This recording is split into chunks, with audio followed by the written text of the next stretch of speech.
हाँ जी, तो अब देखो कॉन्ग्रुएंसी के ना मैंने बोला है कि ये सारे के सारे पॉइंट्स जो हैं ये मेरे लिए बड़े एडवांटेजियस हैं, राइट। अगर मैं ट्रेडिशनल तरीके से अपने ट्रांजैक्शन को रन करूं तो बहुत ही हेक्टिक काम हो जाएगा, बहुत ही टेंशन का काम हो जाएगा। इसलिए हमने बोला कि कॉन्ग्रुएंसी तो करनी भाई साहब बहुत ज़रूरी है ना। कॉन्ग्रुएंसी के बिना तो ट्रांजैक्शन किए ही नहीं जा सकते। अगर ये नहीं करी तो ट्रांजैक्शन एक एक करके इम्प्लीमेंट करने पड़ेंगे, एक एक करके कंप्लीट करने पड़ेंगे, which is practically not possible. एक दो ट्रांजैक्शन हो तो फिर भी कर लें, लेकिन मल्टीपल ट्रांजैक्शन, जब आप बड़ी ऑर्गेनाइजेशन से डील कर रहे हो, मल्टीपल ट्रांजैक्शन से डील कर रहे हो, तो कॉन्ग्रुएंसी के बिना तो काम चल ही नहीं सकता। कॉन्ग्रुएंसी तो आपको करवानी ही पड़ेगी, साइमल्टेनियसली मल्टीपल ट्रांजैक्शन को तो रन करवाना ही पड़ेगा, ठीक है, भले ही उनको कमिट ना करो तुम। लेकिन ये जितना ज़रूरी है ना, इसके साथ में एसोसिएट होती हैं बहुत सारी प्रॉब्लम्स, ठीक है, इसके साथ में एसोसिएट होती हैं बहुत सारी problems, unlimited number of problems, जिसमें से हमने 3 मेजर प्रॉब्लम्स को कट शॉर्ट कर लिया, ठीक है। 3 मेजर प्रॉब्लम्स को हमने कट शॉर्ट किया है, उनको हम समझेंगे कि कॉन्ग्रुएंसी करते टाइम क्या क्या प्रॉब्लम क्रिएट हो सकती हैं, ठीक है। अब अगेन अभी मैं आपको सिर्फ प्रॉब्लम्स बता रही हूँ, तो सिर्फ प्रॉब्लम पे कंसिडर करना, प्रॉब्लम को समझना कि हाँ ये प्रॉब्लम हो सकती है, राइट। उसके सल्यूशन अपन नेक्स्ट टॉपिक में डिस्कस करेंगे, राइट। मेरे पास प्रॉब्लम मैं बताऊंगी तो ऑब्वियसली मेरे पास सल्यूशन भी है। डेटाबेस मैनेजमेंट सिस्टम आपको हर प्रॉब्लम का सल्यूशन देता है, इसीलिए वाइडली यूज में लिया जाता है, हर कंपनी इसको यूज में लेती है अपने डेटा को मैनेज करने के लिए, ठीक है। तो हम बोल रहे हैं कि कॉन्ग्रुएंसी हम करेंगे तो प्रॉब्लम्स तो आएंगी आएंगी, तो किसी भी कंसेप्ट की प्रॉब्लम को समझना जरूरी है। तो पहले इसकी प्रॉब्लम को समझो and then go with your solutions, फिर अपन इसके सॉल्यूशंस को समझेंगे, राइट। तो हमने बोला 4 तरीके की कॉन्ग्रुएंसी प्रॉब्लम्स हम फेस करते हैं अपने डेटाबेस में, ठीक है।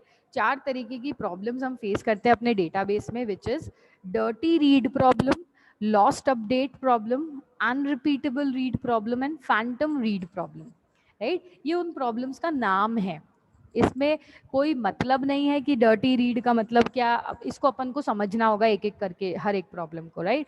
इन प्रॉब्लम्स का ये नाम है। आपके एकेडमिक्स में क्वेश्चंस में डायरेक्ट आ जाता है what do you understand by lost update, what do you understand by Phantom read, direct question भी आ जाता है, या फिर आ जाता है कि what are the various problems can occur with congruency, right. Solution का क्वेश्चन अलग बनेगा, प्रॉब्लम्स का अलग है। तो अभी आपको जो फोकस करना है ना, वो प्रॉब्लम पे करना है। अगेन आई एम एम्फसाइजिंग, क्योंकि तुम लोग बहुत ज़्यादा कंफ्यूज हो रहे हो, तो आई एम एम्फसाइजिंग कि सिर्फ और सिर्फ प्रॉब्लम पे कंसंट्रेट करना, उसका सोल्यूशन मैं तुमको आराम से समझा दूंगी, प्रॉब्लम समझनी जरूरी है, राइट। चलिए तो फर्स्ट प्रॉब्लम से डिस्कस करते हैं। First problem is your dirty read problem. पूरी प्रॉब्लम को विथ एग्जाम्पल, हम विथ एग्जाम्पल लाइव एग्जाम्पल से भी कनेक्ट करेंगे, उसको पर्टिकुलर एग्जाम्पल के साथ भी समझेंगे। तो पूरी को समझना and then you have any doubts you can ask, right. Kavya पूरा जो फुल नेम का डोमेन है उस पर चैट पे पूछ सकते हो, when I ask you to, और हैंड रेज करके बोलना चाहो तो हैंड रेज करके भी बोल सकते हो, इट्स योर चॉइस। चलिए तो फर्स्ट प्रॉब्लम डिस्कस करते हैं हम कॉन्ग्रुएंसी की, which is dirty read problem. अब देखो डर्टी रीड प्रॉब्लम क्या होती है, सिंपल सी चीज है। जैसे इसका अगर मैं लाइव एग्जांपल अगर अपन लेके चले, ठीक है, तो मतलब क्या हुआ कि हमने देखो हर प्रॉब्लम के साथ ना मेरा एक अप्रोच है कि हर प्रॉब्लम के साथ में I will give you a practical example, right. Day to day का एक हाइपोथेटिकल एग्जाम्पल हम क्रिएट करेंगे और उस हाइपोथेटिकल एग्जाम्पल को हम अपनी प्रॉब्लम के साथ एसोसिएट करेंगे, ठीक है। अब इसको आप लोगों की अंडरस्टैंडिंग के लिए ही मैं डिस्कस कर रही हूँ, otherwise I am ready to direct jump on to this particular concept, ठीक है। डायरेक्ट हम इस कंसेप्ट को भी पढ़ सकते हैं, लेकिन एक प्रैक्टिकल एग्जाम्पल के साथ पढ़ते हैं ना तो दिमाग में ज़्यादा देर तक रहती है। में कितने नंबर का क्वेश्चन बनता है बेटा वैभव, ये तो मुझे भी नहीं पता, लेकिन हाँ बनता है, इंपॉर्टेंट टॉपिक है कॉन्ग्रुएंसी का, ठीक है। इसका क्वेश्चन आ ही जाएंगे, लेकिन कितने नंबर का अब वो तो डिपेंड करता है कि क्या होगा, है ना। चलिए तो डर्टी रीड प्रॉब्लम क्या है, एक लाइव एग्जांपल लेते हैं अपन कि लेट सपोज आपने क्या किया, एग्जाम्स दे रहे हो, ठीक है। अब एग्जाम में तो चीटिंग करते ही हैं हम लोग सब, ठीक है। अब एग्जाम में हम लोग चीटिंग कर रहे हैं, 2 स्टूडेंट्स हैं ए एंड बी, ठीक है। 2 स्टूडेंट्स हैं ए एंड बी। अब बी को तो कुछ नहीं आता और ए को सब कुछ आता राइट। तो हमने क्या किया, बी ने अपने बोला कि भाई साहब मैं तो फेल हो जाऊंगा, तो बी ने क्या किया, अपना सारा का सारा कंटेंट जो भी उसने लिखा कॉपी में, वो सब का सब किस में से चीट कर लिया, ए की कॉपी में से चीट कर लिया। राइट। अब देखो इसको भी है ना लाइटली समझना, ऐसा नहीं कि ये सारा कंसेप्ट जो मैंने बोला है वो वर्ड टू वर्ड इम्प्लीमेंट किया जाएगा। It's just an hypothetical thought, एक थॉट है जिसको आप कनेक्ट कर सकते हो उसको समझने के लिए। कंफ्यूज मत हो जाना, कहीं मेरे को मेरा एग्जाम्पल ही भारी पड़ जाए, तुम लोग और कंफ्यूज हो जाओ। ठीक है, चलिए तो लाइटली सुनो और लाइटली उसको इम्प्लीमेंट करो। तो बी ने अपने चीटिंग करने के लिए, बी को कुछ नहीं आता, बी ने अपने चीटिंग करने के लिए ए की कॉपी में से सारा का सारा कंटेंट कॉपी पेस्ट मार लिया। सारा का सारा कंटेंट जो ए ने लिखा था वो बी ने अपनी कॉपी में लिख दिया और अपनी कॉपी सबमिट करके निकल लिया। ठीक है, और अपनी कॉपी बी सारा का सारा ए का कंटेंट कॉपी किया और अपनी कॉपी क्या करके निकल लिया, सबमिट करके निकल लिया इन्विजिलेटर को। राइट।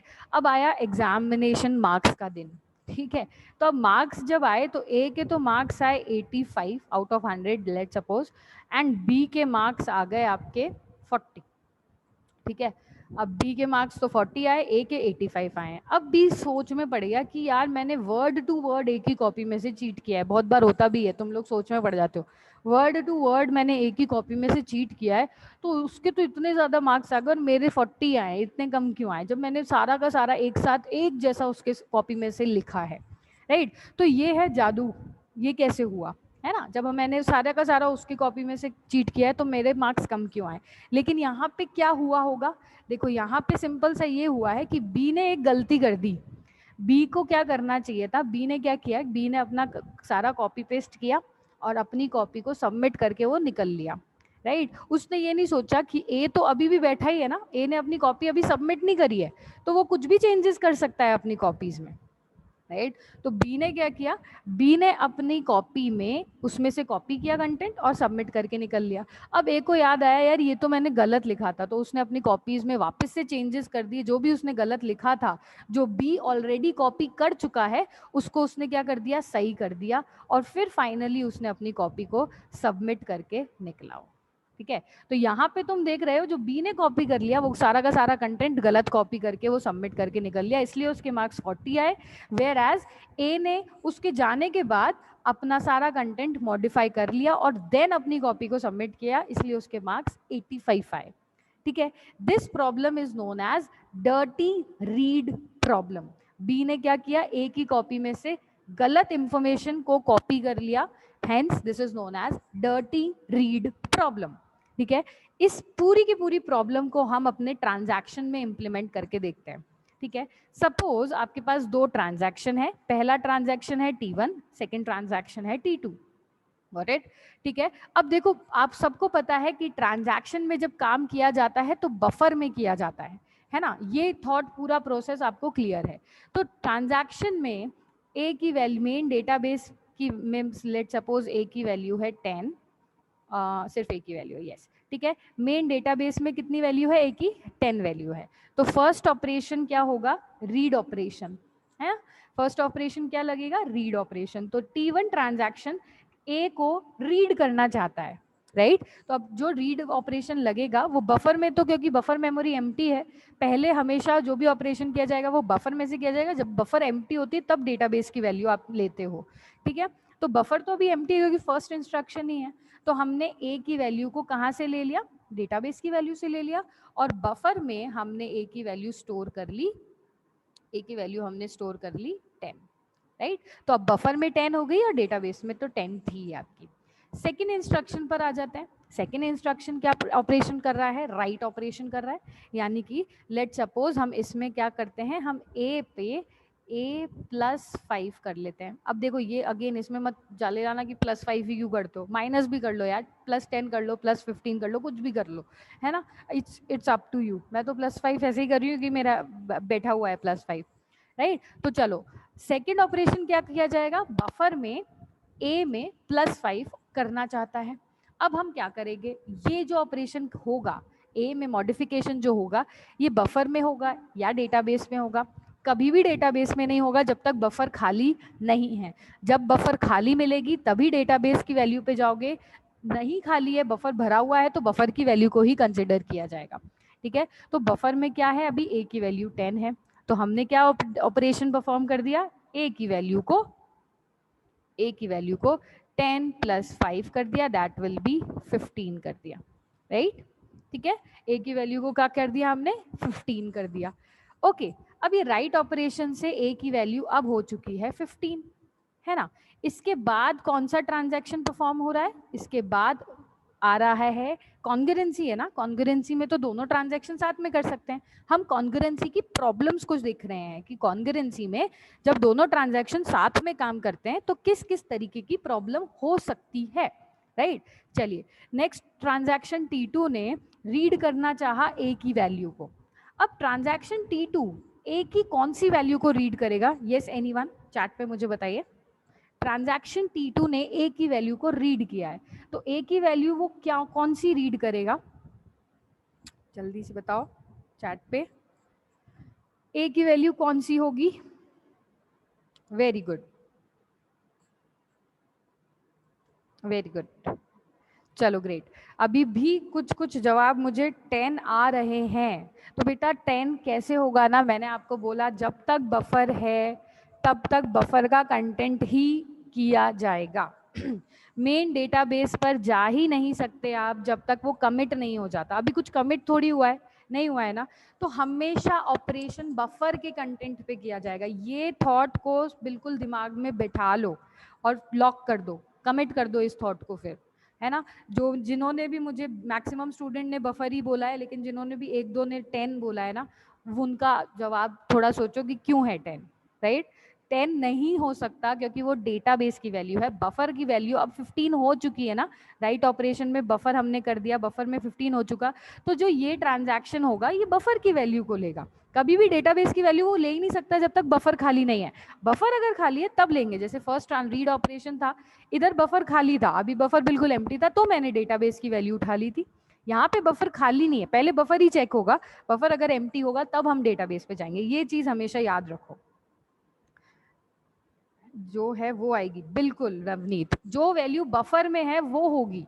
जब बफर एम्प्टी हो जाएगा ना तब डेटाबेस की वैल्यू पर आओगे आप।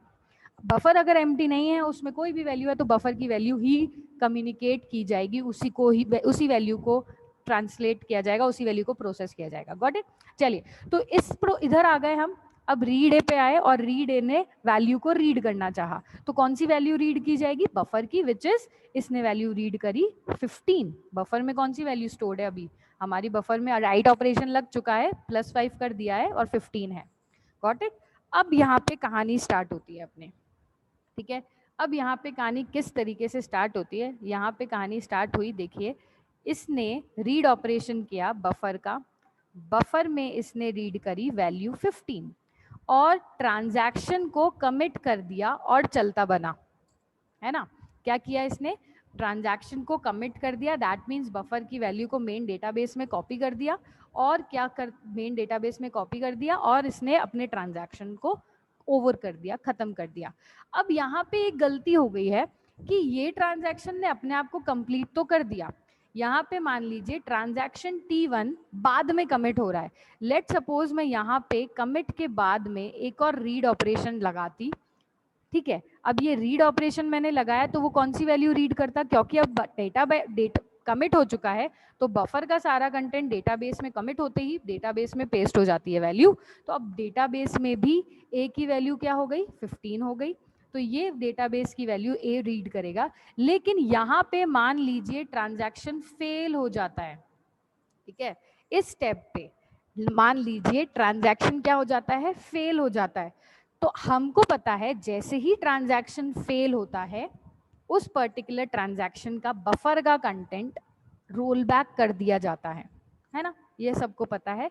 जैसे ही ट्रांजैक्शन फेल होगा आप क्या करेंगे, इस ट्रांजैक्शन की सारी वैल्यूज को रोल बैक कर दोगे, राइट। तो हमने इसके प्रीवियस सेक्शन राइट ऑपरेशन जो बफर में डाला था 10 + 5 विच इज 15, इसको मैंने अनडू कर दिया, और उससे पहले रीड ऑपरेशन जो 10 को रीड कर रहा था इसको भी मैंने अनडू कर दिया, तो ये ट्रांजैक्शन तो मेरा हो गया फेल। लेट सपोज यहाँ पे कमिट नहीं लिखा है, है ना, यहाँ पे हमारा ये ट्रांजैक्शन हो जाता है फेल।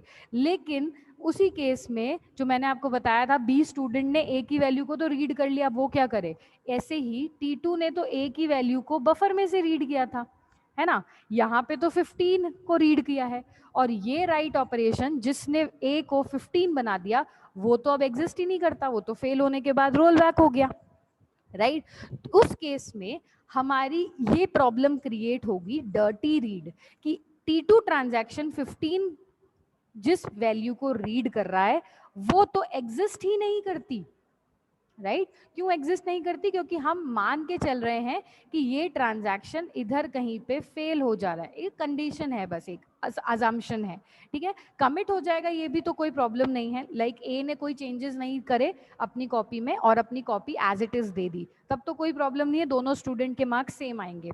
लेकिन हम कौन सी बात कर रहे हैं कि यहाँ पे ये ट्रांजैक्शन फेल हो जाता है, लेट्स सपोज, ठीक है। अब ये ट्रांजैक्शन फेल हो जाएगा तो ये अपना सारा कंटेंट रोल बैक करेगा, राइट ऑपरेशन को भी अंडू करेगा और राइट ऑपरेशन इस वाले को भी अंडू करेगा। हमेशा जो रोल बैक, जो मैं आपको बता रही थी कैस्केडिंग रोल बैक, जो रोल बैक का कंटेंट किया जाएगा, रोल बैक जो होगा वो एक एक ट्रांसफर का बफर होगा, ठीक है, एक एक ट्रांजैक्शन का जो बफर का कंटेंट है वो रोल बैक हो किया जाएगा। और ये तो कमिट हो चुका है तो इसको तो आप वैसे भी रोल बैक नहीं कर सकते, है ना। जब भी कोई ट्रांजैक्शन कमिट हो जाता है तब वो ड्यूरेबिलिटी की प्रॉपर्टी जब जो हम बोल रहे थे कि एक बार जब ट्रांजैक्शन कमिट हो चुका तो उसको चेंज नहीं किया जा सकता, है ना। तो अब ये तो ट्रांजैक्शन कमिट हो चुका है और इसने ए की वैल्यू 15 स्टोर कर ली। अब जो जिसमें से इसने स्टोर करी थी 15 की वैल्यू, उस पहले वाले राइट ऑपरेशन से वो एग्जिस्ट ही नहीं करता, वो तो रोल बैक हो चुका है फेलियर की वजह से, राइट। अब यही बात हो गई कि हमने उसकी कॉपी में से चीटिंग कर ली, लेकिन वो तो कमिट कर, वो तो फेल हो गया, उसकी कॉपी तो वो ट्रांजैक्शन फेल हो गया, लेकिन हमने उसकी ट्रांजैक्शन में से वैल्यू कॉपी कर ली थी 15 को। अब हम क्या करें, तो जब ट्रांजैक्शन T2 के पास कोई रीड ऑपरेशन लगेगा तो वो 15 को रीड करेगा और मेन डेटाबेस में कौन सी वैल्यू है, मेन डेटाबेस में 10 अब अपडेट हो गई 15 में, लेकिन जिसने अपडेट किया था ट्रांजैक्शन T1 ने वो तो एग्जिस्ट ही नहीं करता है।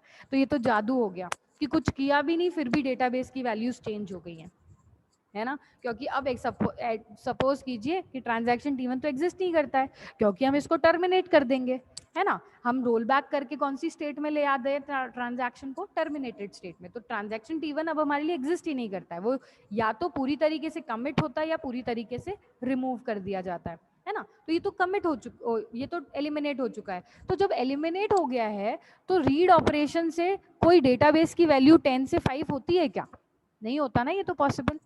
ये हमारे पास एक मेजर प्रॉब्लम होती है कि इस तरीके के केस में जब कोई रीड ऑपरेशन लगाता है अपना ट्रांजैक्शन दूसरे ट्रांजैक्शन की बफर वैल्यू में से और कमिट करके चले जाए, तो दूसरा फर्स्ट ट्रांजैक्शन जिसमें से उसने रीड किया है वो अपने ट्रांजैक्शन को फेल नहीं कर सकता, ठीक है, नहीं कर सकता, कोई रूल नहीं है, हो भी जाए हमारे हाथ में नहीं है। इसका मेरे पास एक सोल्यूशन है, जो सोल्यूशन को हम कहते हैं सीरियलाइजेबिलिटी। वो सोल्यूशन अपन डिस्कस करेंगे बाद में, अभी सिर्फ और सिर्फ प्रॉब्लम समझ आनी चाहिए, ठीक है। प्रॉब्लम क्या है वापस से मैं समझा देती हूँ, फिर अपने डाउट्स आप लोग भेज देना मुझे चैट पर। सिंपल सी प्रॉब्लम है कि मान लीजिए आपका दो ट्रांजैक्शन है T1 एंड T2, ठीक है। एक ट्रांजैक्शन ने ऑपरेशंस परफॉर्म करे रीड एंड राइट के, राइट ऑपरेशन परफॉर्म करा अगर T1 ने, तो राइट ऑपरेशन परफॉर्म करने के बाद ए की वैल्यू राइट हो गई, लेट सपोज 15 हो गई, ठीक है। इसने इस वैल्यू को रीड किया, बफर की वैल्यू को रीड किया, है ना। अब बफर की वैल्यू को जब उसने रीड किया तो ए ने कौन सी वैल्यू को रीड किया, 15 को, और अपने ट्रांजैक्शन को कमिट कर दिया। कमिट हो गए 15, अब आपके डेटाबेस में जैसे ही कमिट हो जाता है 15 हमारे डेटाबेस में ऐड हो जाती है ना, 15 आपके डेटाबेस में ऐड हो गया। अब आगे हम सपोज कर रहे हैं, क्योंकि हाइपोथेटिकल कंडीशन है, हमारा T1 तो सब कमिट नहीं हुआ है ना अभी तक, T2 ही कमिट हुआ है, राइट। T1 अभी कमिट नहीं हुआ है, तो T1 आगे जाके फेल हो सकता है, कोई सी भी कंडीशन पे, रीड ऑपरेशन पे या राइट ऑपरेशन पे आगे जाके वो फेल हो सकता है। और हम बोलते हैं कि जैसे ट्रांजैक्शन का कोई इंस्ट्रक्शन फेल हो जाता है वो रोल बैक कर दिया जाता है, रोल बैक यानी कि उसके सारा पूरा ट्रांजैक्शन ने जितने भी ऑपरेशन करे होंगे वो सब रोल बैक हो जाएंगे, सब अनडू हो जाएंगे। तब जब आप इस पर्टिकुलर ट्रांजैक्शन में इस इंस्ट्रक्शन को अनडू कर दोगे, इसको भी अनडू कर दोगे, तो जो राइट ऑपरेशन लगा था ए की 10 वैल्यू को जो 15 बनाया गया था वो आपका बेसिकली अनडू हो गया। लेकिन हमने एक गलती कर दी, T2 ने उसी बफर में से वैल्यू रीड करी है, ठीक है, तो वो 15 को रीड कर लेगा। ये हमारी मेजर प्रॉब्लम है कि कभी भी कोई ट्रांजैक्शन बिना कमिट किए, आप पहले फर्स्ट ट्रांजैक्शन के बिना कमिट किए कॉपी ना करे, ठीक है। ये हम बेसिकली आगे सोल्यूशन में प्रोवाइड करवा सकते हैं। जो मैंने बोला था ना, ए की कॉपी बी की कॉपी, बी ने ए में से चीट किया तो हम बी को क्या करना चाहिए, इंतजार करना चाहिए, है ना। जिसकी कॉपी में से आप देख रहे हो एटलीस्ट वेट करो कि पहले ये सबमिट करे, कोई चेंजेस करे तो मैं भी अपनी कॉपी में कर सकूं और फिर मैं अपना सबमिट करूं, क्योंकि सबमिट करने के बाद तो वो अनचेंज्ड हो जाएगा। मैंने अपनी एक बार कॉपी दे दी, अगर बी ने से ए में से चीट करके कॉपी दे दी, वो कोई भी चेंजेस कर दे, अब आप उस कॉपी में चेंजेस नहीं करोगे, आप फेल ही होगे। तो हमको क्या करना चाहिए, मैं अपने फर्स्ट ट्रांजैक्शन जिसमें से मैं अपनी वैल्यूज को कॉपी कर रहा था उस पर्टिकुलर स्टूडेंट का वेट करूं कि कब वो अपनी कॉपी सबमिट करे, एंड देन मैं अपनी कॉपी उसके बाद में सबमिट करूं, पहले सबमिट करके ना चलता बनूं, ठीक है। तो this was your dirty read problem, ठीक है। इसकी थ्योरी भी आप पढ़ सकते हो, बट स्टिल थ्योरी पढ़ के समझ नहीं आता, इसलिए मैंने इसको एग्जाम्पल्स के तौर पे बता दिया। ओके चलो निधि, ठीक है, थैंक यू सो मच। सारे सब्जेक्ट्स मैं नहीं पढ़ा सकती ना। चलिए, तो इसका एक अपन ट्रांजैक्शन का एक फॉर्मुलेशन अगर पढ़ें तो इस तरीके से हो सकता है, when value is read by uncommitted transaction और local buffer is called dirty read problem. जब कोई वैल्यू अनकमिटेड ट्रांजैक्शन जो खत्म नहीं किया गया होगा या लोकल बफर में से कॉपी होगी, उस प्रॉब्लम को हम कहते हैं डर्टी रीड प्रॉब्लम। अब ये प्रॉब्लम क्यों है ये भी मैंने आपको बताया है। हाँ जी वैभव, अब आप पूछ सकते हो जो भी अपने डाउट्स हैं।